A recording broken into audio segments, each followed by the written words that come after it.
Allô, salam alaikum ya ahl salam, marhaba bikum, j'espère que tout le monde va bien. حاب برك ندير يعني vidéo vite fait sur deux sujets importants, hein, mais vite fait هكا يعني je vais résumer. C'est-à-dire depuis quelques jours كنت نكتب على la page تاعي في فيسبوك le point de vue تاعي على قضية هذه. اولا لغة الدارجة هذه اللي القضية هذه اللي خرجت من القصب كما يقولوا, je ne sais pas d'où est sorti le problème. Et puis je voulais aussi dire quelques mots à propos de l'Akh Ahmed Chouchen, qui a fait des déclarations, qui a eu des positions et tout. Il a créé un peu on va dire le débat autour de lui et autour de ce qu'il a déclaré, notamment les changements dans les hautes sphères de la hiérarchie militaire. Gaïd Saleh qui a réussi à écarter Toufiq, etc. Les gens le confirment, des gens le disent. Est-ce que c'est vrai, est-ce que c'est pas vrai et tout, je ne sais pas. Je vais commencer peut-être par là, après je reviendrai القضية هذه تاع اللغة.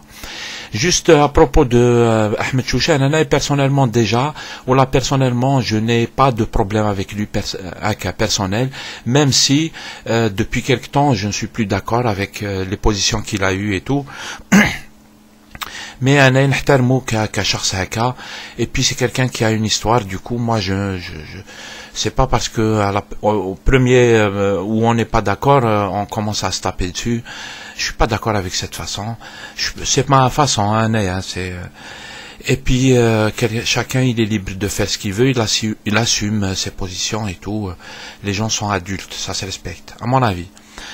Mais quand on n'est pas d'accord, on le dit aussi. Et moi, je ne suis pas d'accord, malheureusement. Et je n'étais pas d'accord justement avec ce qui s'est passé à Ghardaïa, etc. La prise de position un peu radicale et tout, qui a déstabilisé beaucoup de gens d'ailleurs. Et même là, sur la prise de position pour le compte d'un clan au niveau du régime. Du moins, moi, je le vois comme ça, en fait. Hein. Encore une fois, sans porter atteinte à la dignité des gens avec qui je ne suis pas d'accord. Mais je vois que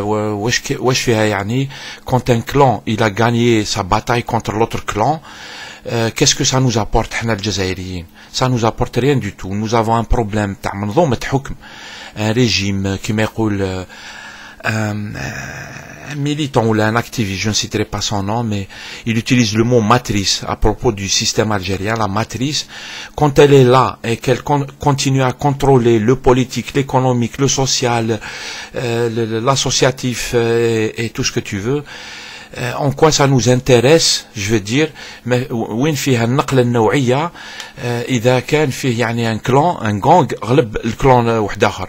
Si ce n'est les promesses كما قال واحد ثاني sur la page Facebook, c'est les promesses n'engagent que ceux qui les croient. Les promesses, ça c'est un autre sujet en fait. On parle pas des promesses, on parle de la réalité de ce qui se passe. Et même si c'est vrai dans la réalité, il y a eu un clan qui a dégagé un autre clan, en quoi il y a un changement au niveau du fonctionnement du régime qui va apporter le changement véritable. Nous, on milite pour un véritable changement qui a ses règles, qui a ses objectifs qu'on connaît, etc. Maintenant, le rôle de l'armée, c'est le rôle de l'armée qui est posé. L'armée se désengage-t-elle de l'action politique, du contrôle de toute la société algérienne? On demande à voir. Et la réalité, elle est là, en fait, devant nous. Et du coup, voilà, c'est là où on diverge. Après, les gens, ils prennent les positions qu'ils veulent. Il n'y a pas de problème, on n'est pas d'accord, et on le dit, bikoul ihtiram. Voilà, c'est ceci à ce propos du changement politique qui est annoncé et tout. Sinon, je passe à l'autre sujet, هذا تاع اللغة الدارجة واللغة العربية, etc. Moi, c'est ce que j'ai dit sur ma page Facebook. J'ai dit, il y a diversion, il y a manipulation de la part d'un régime. La matrice اللي رانا نهضروا عليها, c'est une matrice qui est en fin de vie, en fait. C'est une matrice qui ne se renouvelle plus. Elle a de sérieux problèmes.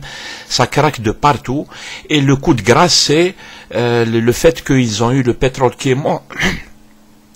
Pardon, ils ont eu le pétrole qui est monté très haut, ils ont explosé leur consommation et subitement le pétrole il baisse les prix. Là, nous sommes face au crash en fait qui est annoncé depuis très longtemps.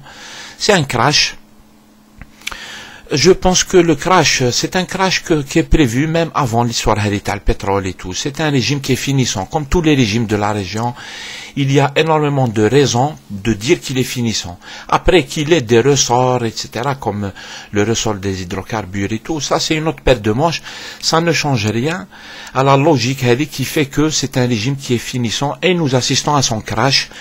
Nous avons peur que le crash du régime, de la matrice, entraîne le pays dans le haouya, et nous l'avons vu comment dans les pays de voisins, dans les pays de la région, comment le crash des régimes a emmené dans l'inconnu et dans la violence et dans la guerre leur pays, tu vois.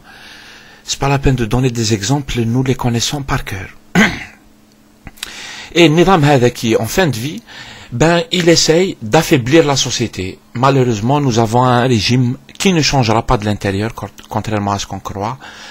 Et du coup, qu'est-ce qu'il va faire? Il va faire des diversions, il va entraîner la société, au lieu de la renforcer, la société, qu'elle soit réellement représentative et qu'elle se prenne en charge, etc., dans un truc difficile, douloureux, mais possible. Eh ben non, il va faire diversion, il va creuser les fossés, dans la société, les divergences. Nous connaissons les divergences qui sont utilisées par les dictatures dans les pays arabes. Là, le fossé avec Mabin, l'Yaminin ou l'Yassarien, on va dire, en gros, là, les libéraux et les conservateurs, ou les islamistes et les gens de gauche, etc. Il y a une vraie fracture, en fait, qui est utilisée, qui est alimentée. Elle est alimentée avec les médias, elle est alimentée avec la situation internationale, on la connaît. Et elle est alimentée avec les astuces. Les tahkom, ils le font même en France, ils le font partout. Vous avez vu la Tunisie comment c'est fait, vous avez vu l'Égypte comment c'est fait. Ils alimentent la fracture hadi pour diviser, pour affaiblir la société. Ils ont peur de la société qui va venir comme un tsunami, les bouffer, parce que c'est la logique des choses. Eh ben, ils veulent l'affaiblir, cette société. Et c'est dans ce cadre-là que le débat, comme le débat sur la langue arabe, etc., c'est dans ce cadre-là qu'ils ont goupillé ou dégoupillé ce sujet. Et moi, je l'ai dénoncé, en fait. Je l'ai dit sur ma page Facebook. Attention, il s'agit de diversion que fait le régime. Vous avez vu qu'on ne sait même pas par où prendre ce sujet. Tu ne sais pas à qui tu écoutes les gens. En fait, chacun il est dans sa bulle. Chacun a été agressé dans son identité, son existence, son histoire. Chacun comment il conçoit son histoire, etc.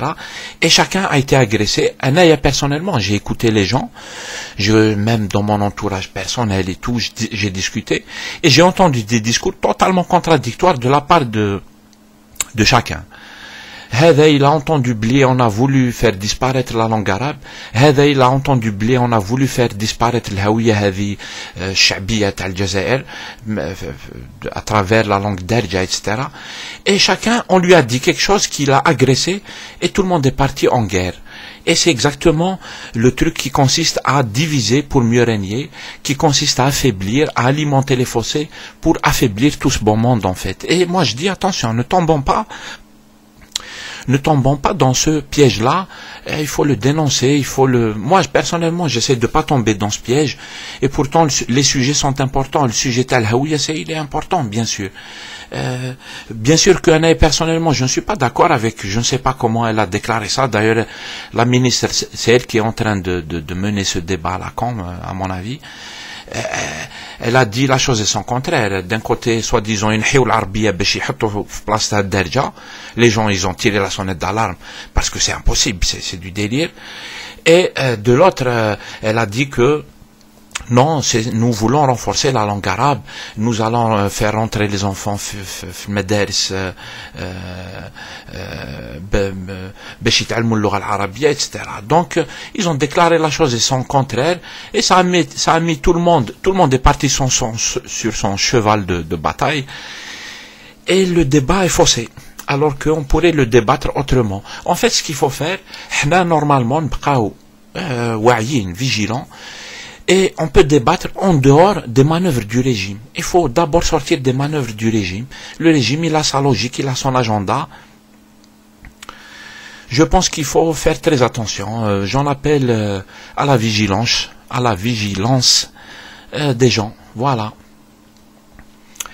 Et voilà ce que je voulais dire sur ce sujet-là. Après, on pourra discuter sur ce genre de sujet, mais tant que c'est les extrémistes du régime, ceux qui sont utilisés à gauche, à droite et tout, de tous les bords, qui mènent le débat, moi je dis attention El Khawa, attention comment ils nous mènent en bateau, comment ils nous fragilisent, comment ils nous prennent pour des poires.